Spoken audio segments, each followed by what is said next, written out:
एक दिन श्री लक्ष्मी जी ने अपने पति वैकुंठ पति भगवान विष्णु से मजाक में कहा, नाथ, संसार में शायद ही कोई ऐसा व्यक्ति हो जिसे लक्ष्मी की इच्छा न हो। चाहे राजा हो, गरीब हो, छोटा हो या बड़ा, हर कोई चाहता है कि उसके घर में हमेशा देवी लक्ष्मी का वास रहे। इसलिए ये दुनिया आपसे उतना प्यार नहीं करती जितना मुझसे करती है। इस संसार के लोग जितना मेरे अनुयायी हैं, उतना वे आपके नहीं हैं। यह तो आप भी जानते हैं। क्या आप इस बात से बिल्कुल भी दुखी नहीं हैं? यह सुनकर भगवान श्रीहरि मुस्कुराए और बोले, तुम इस जगत के स्वामी वैकुंठाधिपति की अर्धांगिनी हो, फिर भी तुम ऐसा प्रश्न क्यों पूछ रही हो? ये सारी दुनिया सिर्फ हमसे ही प्यार करती है, हमारे सिवा तुम्हें कोई नहीं चाहता। लक्ष्मी जी ने कहा, ये संसार के लोग भगवान को पाने में नहीं बल्कि लक्ष्मी को पाने में ही लगे रहते हैं, और आप कहते हो कि हमारे अलावा किसी को तुम्हारी जरूरत नहीं है। फिर भगवान ने लक्ष्मी जी को पृथ्वी पर चलने के लिए कहा।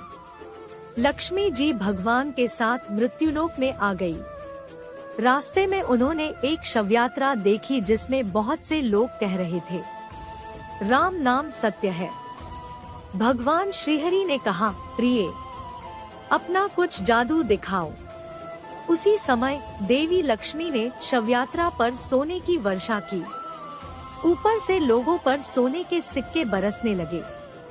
जहां अब तक गम की माहौल था, वहां लोग आश्चर्य से हंसने लगे और सिक्के बटोरने के लिए उत्सुक हो गए। पहले तो लोग झिझक से एक दूसरे की ओर देखते रहे, लेकिन वह अपने लालच को ज्यादा देर तक दबा नहीं सके। उनका धैर्य खत्म हो गया और वे गुड़ पर मक्खी की तरह सिक्के इकट्ठा करने लगे। सबसे पहले एक व्यक्ति उसके लिए सिक्के लाने लगा, उन्हें अपने पैरों से हिलाने और उठाने लगा। फिर जब एक व्यक्ति अपने हाथों से सिक्के इकट्ठा करने लगा, तो अन्य लोग भी दौड़कर सिक्के इकट्ठा करने लगे। अब अर्थी उठाने वाले केवल 4 आदमी बचे थे, परंतु अब लोभ ने उन पर अधिकार कर लिया और वे सोचने लगे कि सबने इतने सिक्के इकट्ठे कर लिए हैं, हम खाली हाथ हैं। इसलिए उन्होंने अर्थी को एक तरफ रख दिया और सिक्के इकट्ठा करने लगे। यह दृश्य देखकर लक्ष्मी जी प्रसन्न हो गई और भगवान से बोली, देखिए प्रभु, क्या हमने तुम्हें स्पष्ट रूप से दिखाया है कि सांसारिक लोग हमसे कितना प्रेम करते हैं। भगवान ने कहा, लक्ष्मी जी, वह पड़ी हुई लाश तुम्हें क्यों नहीं उठाती? लक्ष्मी जी क्रोधित होकर बोली, प्रभु, आप किस बारे में बात कर रहे हो? वह तो मर गया, वह मुझे कैसे उठाएगा? इसमें कोई जीवन नहीं है।